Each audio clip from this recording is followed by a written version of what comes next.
And what else as we move through here? I think the next thing is a busy December season for us. We have the return of Cats in Broward, the show that will just keep coming. Just put an infinity sign next to the logo because it's just always out there. But the funny thing about that show is, you know, it was sort of the beginning of the technological revolution in theater. A lot of people love to make fun of Cats, myself included. But in 1980, when it opened in London, no one had ever seen anything like that. It was the first commercial show to really sort of break that proscenium and really spill out into the auditorium and make it a very environmental show. And it was the first show that ever used computerized lighting and automated scenery. And so for that fact, you know, without Cats, we wouldn't have had Les Mis or Phantom. I mean, it's sort of the beginning of that revolution. So I give it its, you know, its credit where it's due. But, you know, love it or hate it, it's a great show for families. It's one of the things we're seeing a lot of parents bring their kids to. I was going to say, I bet it's a great sort of show to bring kids to expose them, perhaps one of their first exposures to musical theater. It is. Theater. It is. Yeah. And, you know, if kids of a certain age can definitely be frightened by, you know, animals that are in their face. But, you know, it's one of those things that I think is fun. Again, there's no huge storyline. It's very easy to follow. So if you've got kids and you want to give it a whirl, it's a great show. Wow, as I'm looking at the calendar here, you do have a busy December. I see Rock of Ages. Yes, so you know where I'll be, Paul, this whole December. I'll be at work. Yeah, Rock of Ages I'm so excited about this one because it's coming to the Broward Center and it's going to be there for 2 weeks, starring Konstantin Maroulis, who is another American Idol finalist, for those of you who may not be aware, an amazing rocker, a great singer.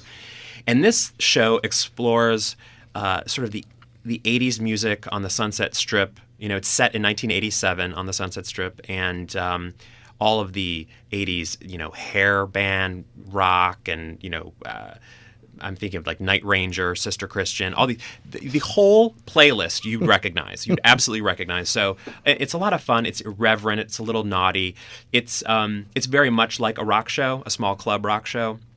It doesn't take itself seriously at all. It's just very fun. So they treat it like a rock concert. On Broadway, they have vendors coming up and down the aisle selling beer and, you know. And I love it. It's a real, again, very environmental, but it really goes show. there. It does go there. They do not market it or try to sell it like a Broadway show. They sell it like a rock concert. Excellent. And I also see Beauty and the Beast coming. At the same time, December 28th. For something completely different. I know, right. Beauty and the Beast is going to be at the Arsht Center. And it's been many, many years since the show's been touring, and it is Disney's Beauty and the Beast, in case anyone is wondering, based on their successful animated film.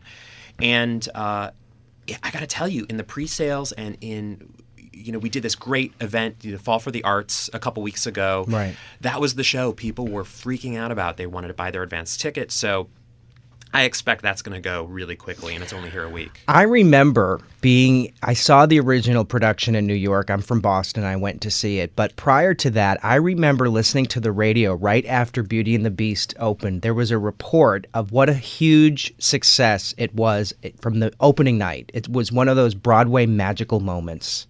You're absolutely right. It doesn't happen that often. Yeah. You know, I mean, I think they thought that it might do well, and I think they being Disney, were a little caught off guard. That was the very first show that Disney Theatrical did. I mean, the department didn't exist before that show. That's right. This was and the very first. They came right out of the gate with this smash hit. And I think it ran like 8 or 9 years. Yeah. And such a great show. It toured really successfully.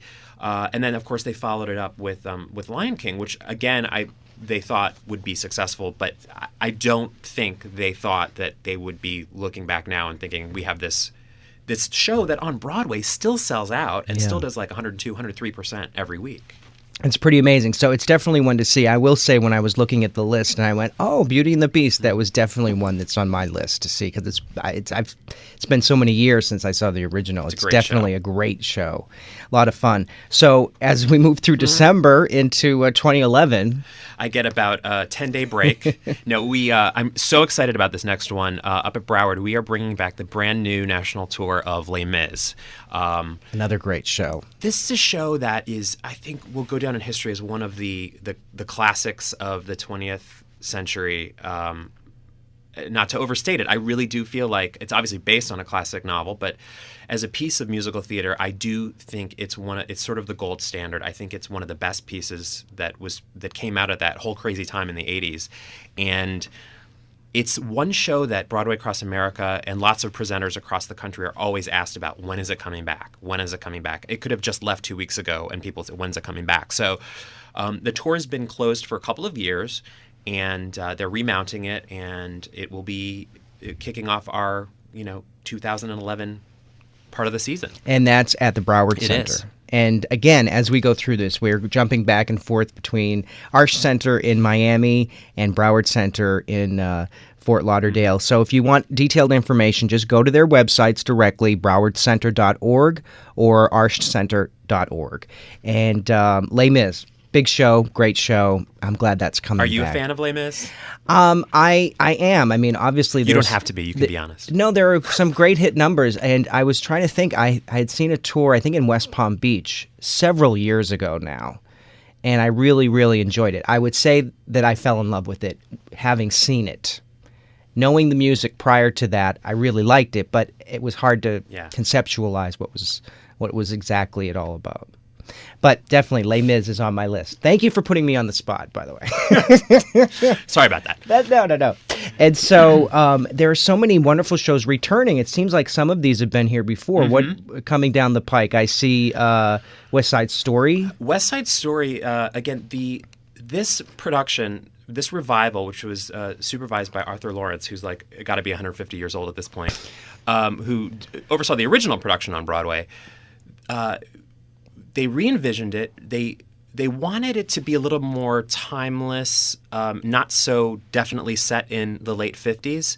So what you'll see in this version is something that the Jets and the Sharks, you could see them today maybe. You could imagine them today.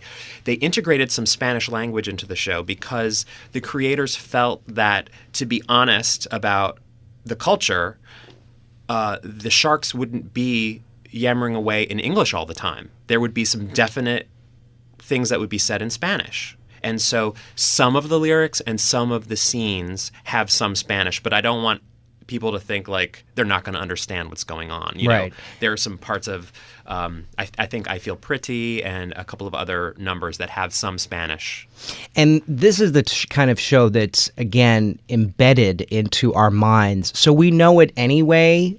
And I think that also carries some of what might be in Spanish, but again, you know what's going on. You do, and I mean it's based on Romeo and Juliet, so at its core, you at least know the story based on that, and you're going to understand it. And certainly, lots of our listeners here in South Florida know and love Spanish, so it's not a problem. It's like 50-50 here. That's right. From some statistic, but it's such a great show and.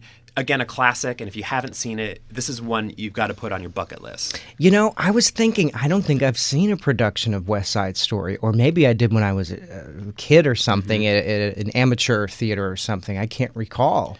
Well, and one of the other things about this is that it, like most productions of West Side Story that are done commercially or professionally, it features the original choreography of Jerome Robbins, who is one of the most legendary choreographers, and to be able to see that recreated on stage is an amazing And of course the film. I mean, the film, again, is iconic. Absolutely. And he was involved in that as well. Absolutely, so if you've seen the film and are a fan of it, what you're going to see on stage is very similar. And that beautiful music, I mean. Gorgeous. Oh, my goodness. Gorgeous.